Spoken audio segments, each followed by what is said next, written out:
Na pandemia, a prioridade é proteger e salvar vidas. Mas o trabalho da Prefeitura de Cuiabá também avança em outras áreas, como a mobilidade urbana. Primeiro entregou o viaduto da Avenida das Torres e agora o viaduto da Avenida Beira Rio, que melhorou o trânsito não só dos arredores, mas de toda a Grande Cuiabá. 2 grandes viadutos construídos com recursos próprios pela primeira vez na nossa história. Essas entregas são resultado do esforço permanente da Prefeitura na busca de soluções modernas e definitivas para melhorar a mobilidade na nossa cidade. Cuiabá vai continuar avançando. Prefeitura de Cuiabá. No mundo atual, a velocidade da notícia anda no tempo do próprio acontecimento. E você analisa, opina, busca, atualiza, onde quer que você esteja. A notícia tem que estar na sua tela, na palma da sua mão e onde você quiser. Um site de notícias só é completo quando você pode compartilhar, assistir e participar dos acontecimentos. RD News, RDTV e blog do Romilson. Jornalismo político e interativo. Leia, assista e opine.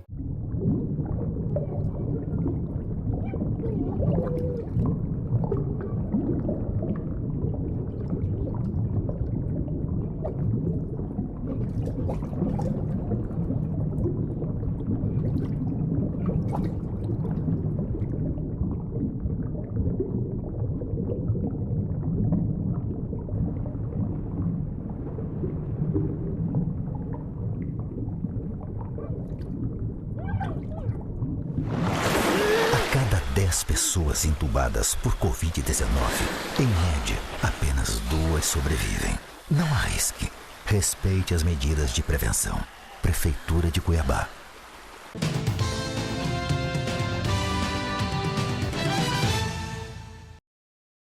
Olá, olá, estamos de volta com mais uma live aqui no Facebook do RD News, o portal de notícias de Mato Grosso. Se você está nos assistindo ao vivo, você pode enviar perguntas. Se não, acompanhem conosco, porque esta live vai ser muito importante para podermos ajudar as pessoas, ou quem sabe até você também possa ser ajudado. Hoje nós vamos falar sobre doação de sangue e doação de medula óssea. A nossa convidada é a diretora do Hemocentro de Mato Grosso, que é o Banco de Sangue Público do Estado, Jean Carla Zanella. Obrigada, Jean Carla, por ter aceito o nosso convite para esse bate-papo. Nós estamos, essas semanas, com uma semana estadual para conscientização da importância da doação de medula, né? Eu queria, na verdade, iniciar com esse assunto, porque eu sei que vocês tinha uma série de programações, como a gente estava batendo um papinho antes aqui, e por causa da pandemia está tudo online, né, claro, mas vocês continuam fazendo cadastro de voluntários, é isso? Isso, na realidade, o cadastro de voluntários para doação de medula óssea, nós desenvolvemos esse trabalho durante o ano todo, todos os dias das 7h30 da manhã, todos os dias de segunda a sexta, melhor dizendo, das 7h30 da manhã até as 17 horas, nós estamos, tem a equipe, né, do Redome, que está ali para fazer esse cadastro da medula. Então, só que nesta época, na segunda semana, na última semana de maio, é a semana estadual, né, foi instituída a semana estadual pela lei 9.807, e o que isso trouxe de benefício para o Estado? É nós tentarmos fazer a interiorização desse cadastro, porque hoje ele só é realizado pela equipe do MT Hemocentro e dentro do MT Hemocentro. De 2012 para cá, nós começamos a trabalhar de uma forma diferente, é levar o nosso servidor, né, porque o nosso servidor ele é ligado ao Instituto Nacional do Câncer, então nós temos uma senha para poder estar acessando e fazer o cadastro das pessoas. Então, nós estávamos levando a nossa equipe para o interior, para municípios vizinhos, municípios do interior, como Tangará da Serra, Barra do Garças, enfim, outras cidades que nós visitamos, para fazer o quê? Conseguir um maior número de pessoas cadastradas no Redome. Aí, como veio a pandemia, né, então nós tivemos que parar com esse tipo de trabalho. A última vez que nós fomos fazer um cadastro de medula foi no município de Tangará da Serra, agora em 2020, fevereiro de 2020. E nós queremos, aos poucos, assim que diminuir essa questão da pandemia, estar retomando esse tipo de trabalho para nós interiorizarmos e cadastrarmos o máximo possível de pessoas no Redome. Para ser doadora de medula óssea, Giancarla, o que é preciso que a pessoa faça? Então, os critérios são um pouquinho diferenciados da doação de sangue. É óbvio que a pessoa tem que estar bem de saúde, isso para qualquer tipo de doação, a pessoa tem que estar bem de saúde. A idade é dos 18 aos 55 anos para você fazer esse cadastro. Então, a pessoa vem, nós vamos estar explicando, falando sobre várias outras doenças. Existem algumas doenças que são impeditivas, se a pessoa já teve algum tipo de câncer, alguma neoplasia, né? Ela não pode fazer esse cadastro, ela está inapta para fazer esse cadastro e doar essa medula óssea.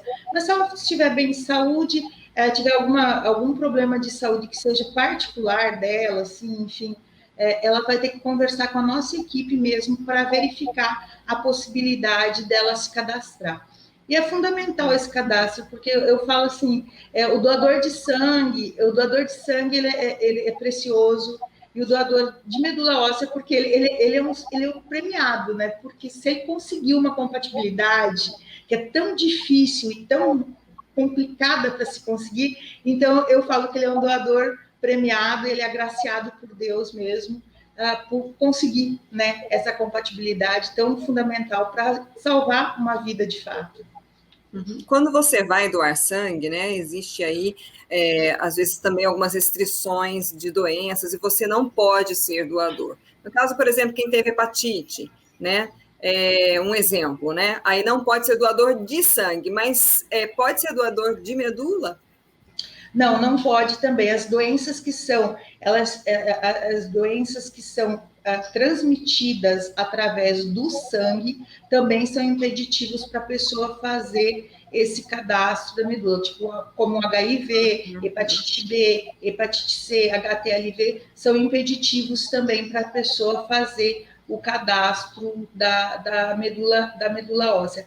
Mas é interessante também, é bom a gente esclarecer bastante que no momento em que a pessoa faz o cadastro, nós só tiramos 5 ml, ou seja, um tantinho assim sangue, né? É bem pouquinho sangue que tira para fazer somente o HLA, que é o exame para verificar a questão genética, do sequenciamento genético dessa pessoa. Então, não fazem esses exames. Muitas vezes pode acontecer, e é muito comum, do doador, tanto de medula quanto doador de sangue, dele não saber que ele teve uma hepatite, porque a hepatite é uma doença silenciosa, muitas vezes ele tem e não tem sintomatologia nenhuma da doença, né?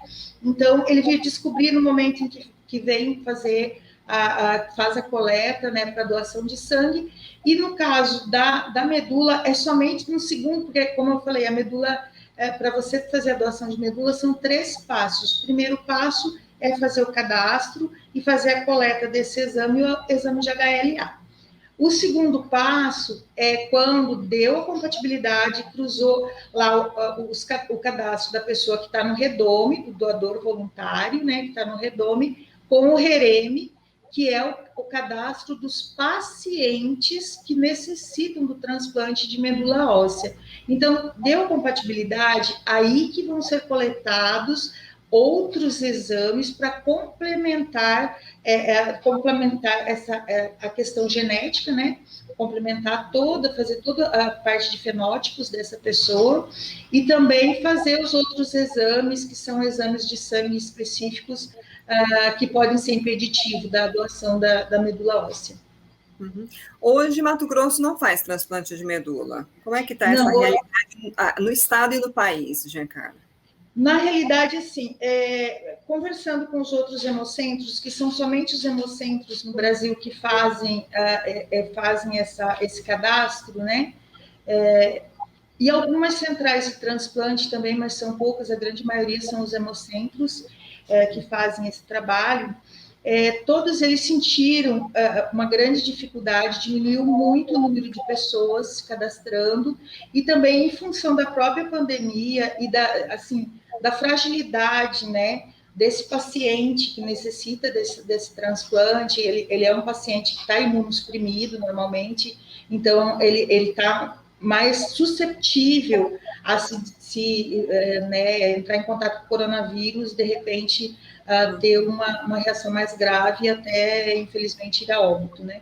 Então, devido a isso, houve uma diminuição normal do número de transplantes no país, e, assim, no estado, é uma coisa, assim, que nós estávamos trabalhando, nós, como Hemocentro e a própria Central do Transplante, estávamos começando um trabalho para tentar aumentar o número de cadastros e aumentar a sensibilização da população, e aí, quem sabe, futuramente, né, nós estarmos fazendo isso aqui no estado. E claro que isso depende das políticas públicas, existe todo o que o governo quer, né? Ele quer fazer realmente, e aparentemente, pelo que nós percebemos, né, o governo estava querendo mesmo aumentar o número de transplantes, tanto é que teve alguns transplantes renais aqui no estado, enfim, tudo isso foi abortado em função da pandemia.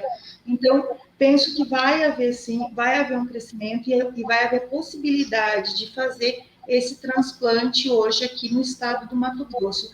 Hoje, os nossos pacientes, eles têm que ir para um outro grande centro. Normalmente vai ou para Curitiba, ou para São Paulo, ou para o próprio Rio de Janeiro, no INCA, no Instituto Nacional do Câncer, para fazer esse tipo de transplante. Os pacientes aqui que são provenientes do estado do Mato Grosso. Uhum. Então, mas independente disso, quando a pessoa se cadastra, né, como um voluntário, um doador voluntário, esse cruzamento de dados, né, do doador com aquela pessoa que está precisando é em nível nacional? Ou tem também, por exemplo, para outros países, há convênios também para doações internacionais? Existem as doações nacionais, a princípio, né, cruza os dados com o REREM, que é o Cadastro Nacional de Pacientes, e aí e também cruzam com cadastros que têm internacionais. São vários cadastros, tanto é que uma medula pode vir do Japão para cá, quanto uma medula aqui do estado do Mato Grosso pode ir para os Estados Unidos ou para a Holanda, para outros países, como já aconteceu, né? De dar esse tipo de compatibilidade, e aí a medula viajar. Às vezes a pessoa pergunta, eu vou viajar até lá para fazer a doação lá no país? Não, você não vai viajar, você vai para o Instituto Nacional do Câncer, para o INCA, ou para outra, né, algum grande centro, vai ser coletada essa medula, e essa medula vai ser encaminhada para esse país, para fazer o transplante desse paciente que necessita dessa medula. Então, assim, é uma rede muito bonita. Isso tudo é financiado pelo Sistema Único de Saúde. Então, a pessoa que faz o transplante, a pessoa, né, que recebe esse transplante, é um cadastro único. Então, assim, você não consegue passar na frente, mesmo que a pessoa tenha uma condição financeira muito boa, vamos dizer. Existe um cadastro, existe uma fila, e assim vai ser o transplante, ele ocorre dessa forma. Então, é um trabalho muito sério, muito bonito, muito lindo, que é feito no Brasil e também em comum acordo com a comunidade internacional. Quem um dia fez o cadastro, mas depois não procurou, se atualizou, se mudou de endereço, enfim, vocês precisam desse recadastramento? Precisa, é fundamental. Isso é fundamental. Isso é uma das coisas que a gente procura avisar e sensibilizar as pessoas que já fizeram esse cadastro, que você mudou o endereço, mudou de telefone. É fundamental que você ou entre no site do Redome mesmo, você mesmo vai poder fazer a sua alteração lá no site, ou se não tiver dúvidas, pode vir até o MT Hemocentro para estar fazendo essa atualização do cadastro. Importante, as pessoas que vieram de outros estados, vieram para o Mato Grosso, fizeram o cadastro, por exemplo, lá em São Paulo, e vieram para o estado do Mato Grosso, essas pessoas elas têm que virem realmente no Hemocentro para fazer essa atualização. Então, é fundamental, porque uma das maiores dificuldades nossa nesse cadastro, Alice, é justamente encontrar essas pessoas. Não é muito simples, é difícil, por mais que a gente ligue para o município, coloque o agente de saúde, às vezes, vai atrás desse provável doador, nem sempre a gente consegue encontrar essa pessoa, então é fundamental que faça essa atualização. Uhum. Agora, falando um pouco de doação de sangue, Giancarla, como é que está na pandemia? A gente está entrando num segundo ano, né, de pandemia da Covid. A gente sabe que a necessidade dos hospitais é muito grande. Primeiro, como é que foi essa demanda, né, do ano passado para cá? Houve um aumento de demanda de bolsas de sangue? Como é que foi essa realidade para Mato Grosso? Então, a realidade no Mato Grosso, no ano passado, né, de 2019 para 2020, foram 37% menos de doações de sangue no estado todo, né? E neste ano nós já começamos a sentir um pouco mais do que o ano passado. Talvez seja pelo agravamento, né? Muitas pessoas, essas novas variantes, enfim, tudo isso está impedindo, às vezes, as pessoas de virem fazer a doação. Então, o impacto está sendo bastante grande. O porquê que não houve, assim, não que em alguns momentos a gente não teve que correr atrás, enfim, vocês percebem o tanto que a gente está na mídia, está sempre pedindo, pelo amor de Deus, venham fazer a doação de sangue, porque realmente nós dependemos do doador para nós podermos ofertar os hemocomponentes necessários para a manutenção da vida dos nossos pacientes, porque esses pacientes que são pacientes hematológicos, que têm a doença falciforme, que tem talassemia, eles necessitam de transfusões normalmente quinzenalmente, né? Então, são transfusões de rotina, e eles não param, né? Não param, eles continuam necessitando, então nós precisamos do doador de sangue. As pessoas que têm doenças oncológicas, cirurgias cardiológicas, as cirurgias ósseas, né, quando sofre algum trauma, quebra uma perna, então há necessidade, muitas vezes, de fazer de urgência algum tipo de cirurgia, há necessidade de transfusão sanguínea. Então, isso não parou de acontecer. E agora, este ano, do ano passado para cá, do final do ano passado para cá, nós percebemos que começaram mais pacientes que têm Covid, aquela Covid grave, que está lá internado, que não está com, assim, com sequelas maiores, problemas de saúde maiores, estão necessitando de transfusões de sangue. Então, quer dizer, está havendo um aumento, né, do quantitativo de pessoas necessitando de transfusões sanguíneas e, ao mesmo tempo, em contrapartida, houve uma diminuição do número de doadores. Por isso, é fundamental nós fazermos o quê? Nós termos aquele doador fidelizado, que a gente chama, né?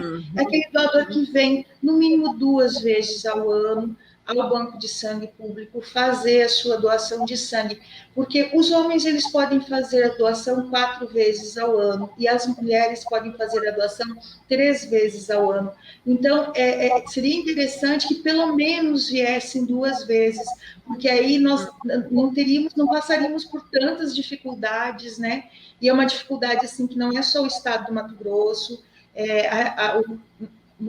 no Brasil inteiro, eu creio que no mundo inteiro está havendo essa dificuldade em conseguir manter os estoques de sangue para atender a demanda que, infelizmente, não diminui, mesmo hoje não tendo as cirurgias eletivas da forma como se tinha antes. Qual é a orientação que vocês dão da janela de tempo entre a pessoa que está com a pessoa que, por exemplo, teve o Covid, pode ter até tido um estado um pouco mais agravado do Covid, já está melhor, se sente melhor. Qual é esse tempo? Tem um tempo assim mínimo para esperar para o doador vir procurar o banco de sangue para fazer sua doação? Tem um tempo mínimo, sim.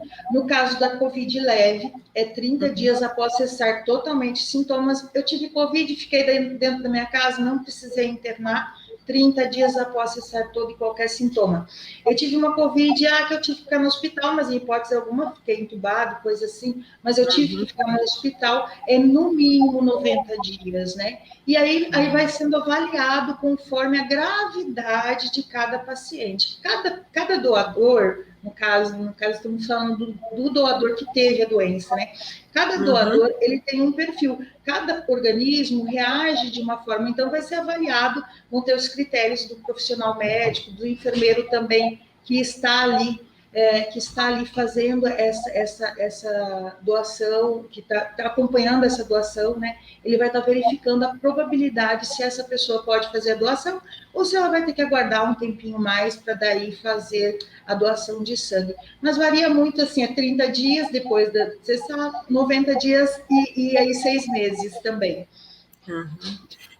Para a gente lembrar um pouco, né, quem de repente passou por uma situação na família e se atentou, nunca doei, mas eu posso doar, quais são os critérios? Idade, peso, tem uns critérios básicos, né, para quem quer, por exemplo, doar pela primeira vez.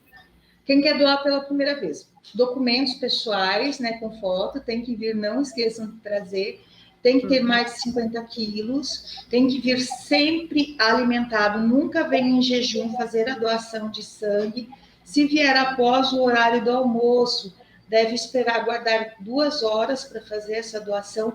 Hoje nós estamos trabalhando somente na forma de agendamento, então a gente está atendendo as pessoas agendadas, para quê? Para evitar justamente a possibilidade de haver aglomeração, né? Porque a gente sabe que isso é importante, é fundamental para resguardar a saúde do doador. E aqui a gente cuida muito do doador, porque ele é fundamental, ele é importantíssimo, tal qual o nosso paciente. Então, temos um respeito muito grande pelo doador e, em hipótese alguma, se ele tiver com algum problema de saúde, ele vai fazer essa doação, porque a gente tem que resguardar o bem-estar desse doador também.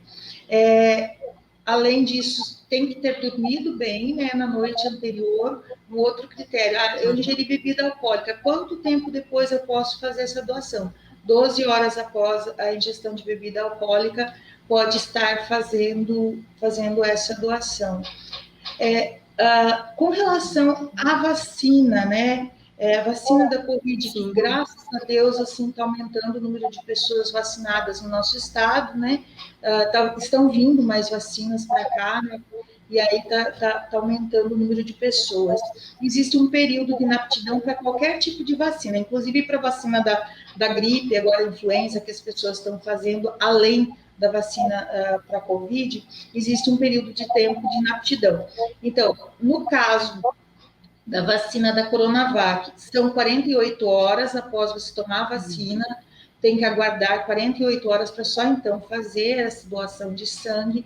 No caso da vacina da Pfizer, né, que agora nós temos essa terceira vacina, né, da Pfizer ou da AstraZeneca, são 7 dias após você tomar a vacina que você pode fazer a doação de sangue. Então, é importante, a gente até orienta que as pessoas tragam o cartão de vacina, para que muitas vezes pode ter dúvida, eu não sei, não lembro qual tomei, né?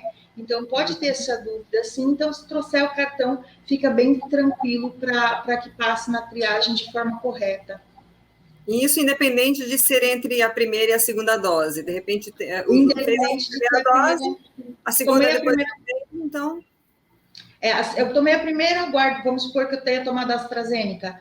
Tomei a primeira dose, vou aguardar 7 dias. Aí, posso fazer a doação. Tomei a AstraZeneca 3 meses, né, mais ou menos de espaço entre uma e outra, da Pfizer também.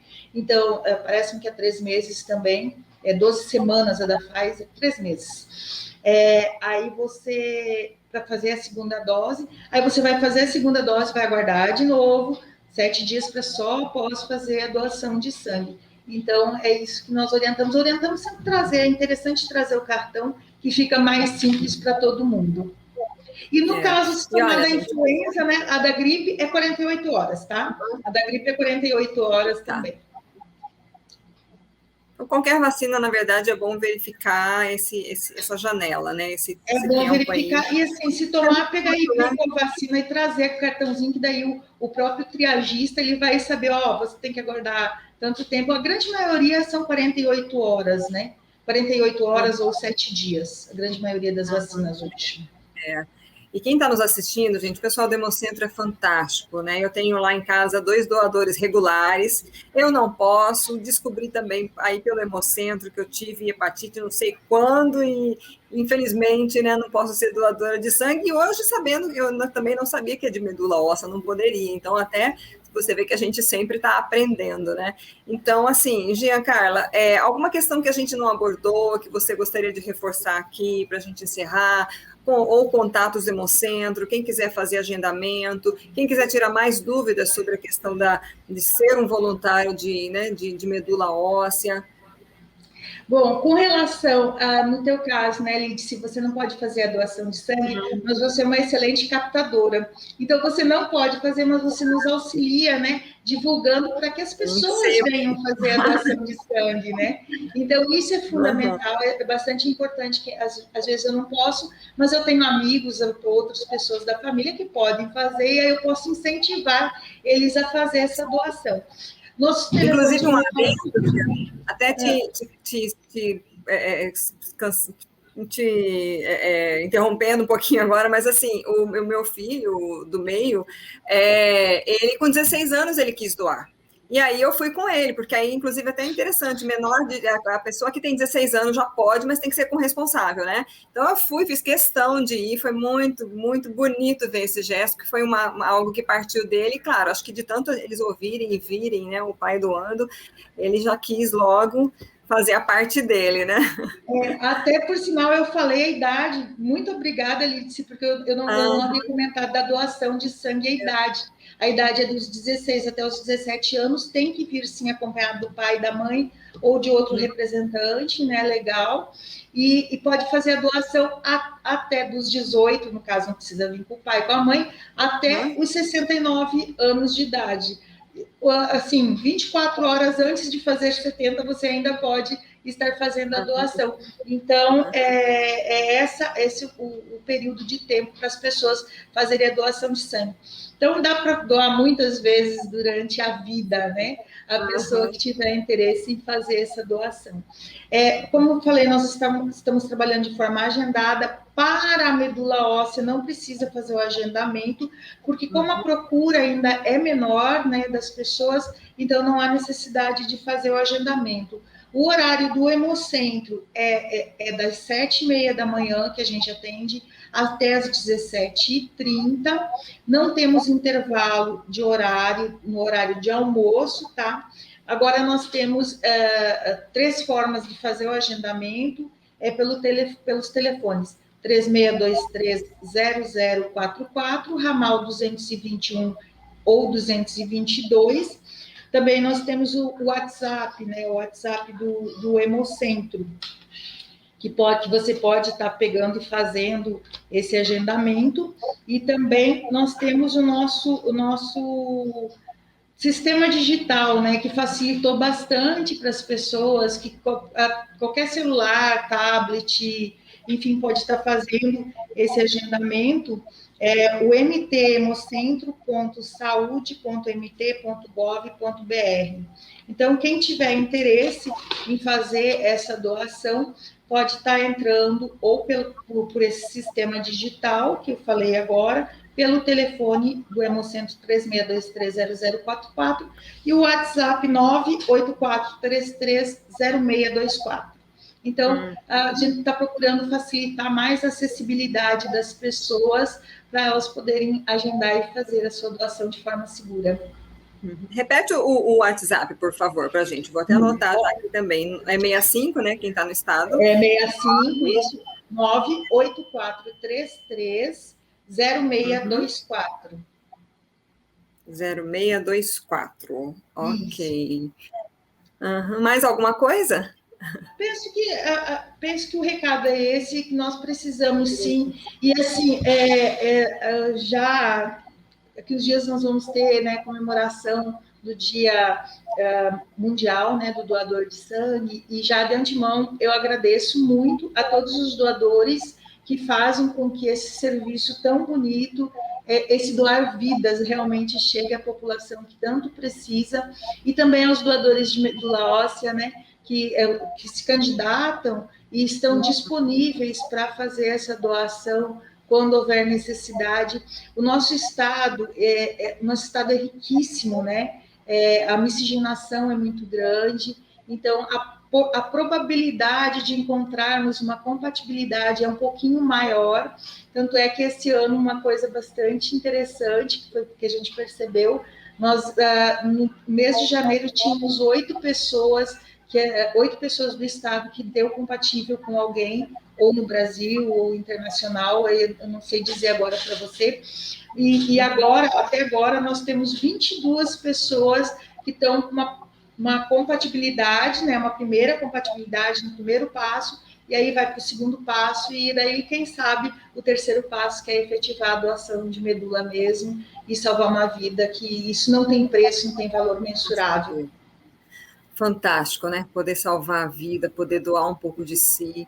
Giancarla, muito obrigada por esse bate-papo. Foi quase meia hora de live aqui. Eu espero que isso sensibilize muita gente, porque uma doação de sangue, uma doação de medula é algo que você está salvando a vida de uma pessoa. Às vezes você nem pode conhecer essa pessoa, mas só de saber que você fez a sua parte, que você cumpriu, isso é quase que uma missão, né? Muito obrigada mesmo, espero que muita gente se atente aí e procure o Hemocentro, gente. Se você não está em Mato Grosso, está em outro estado, tem os bancos públicos, né, do seu estado, procure fazer isso, porque a gente está num momento muito difícil. Você viu a Giancarla falando aí que tem pessoas com problemas, com complicações de Covid, que estão precisando até de reposição de sangue ou de elementos aí. Então, assim, espero que a gente consiga ainda alcançar muito mais, né? Mas fica essa dica aí, Giancarla. Obrigada mesmo, viu? De coração. Eu que agradeço sempre a parceria, sempre um prazer falar com você, Lídice. E assim, eu tenho certeza que nós conseguimos, né, junto com esse trabalho tão bonito que você faz de divulgar esse trabalho de doação de sangue, de medula, penso que a gente conseguiu alcançar um grande número de pessoas e sensibilizar, sim. Te agradeço. Obrigada, até a próxima, então. Até a próxima, tchau, tchau. Tchau.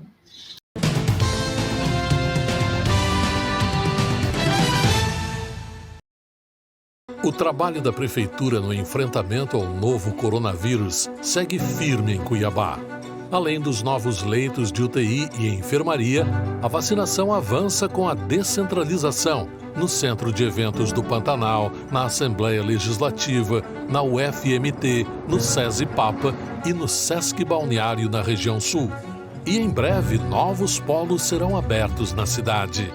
A esperança está chegando para os idosos em situação de vulnerabilidade com a ação Consultório na Rua e também nas comunidades rurais por meio do programa Amor. Mas ainda temos um grande desafio pela frente e a gente sabe o que fazer para vencer. Respeite as regras de prevenção. Se precisar sair de casa, use a máscara. E quando chegar sua vez, vacine-se. Eu já me vacinei, mas continuo usando a máscara. Vacina Cuiabá. Sua vida em primeiro lugar.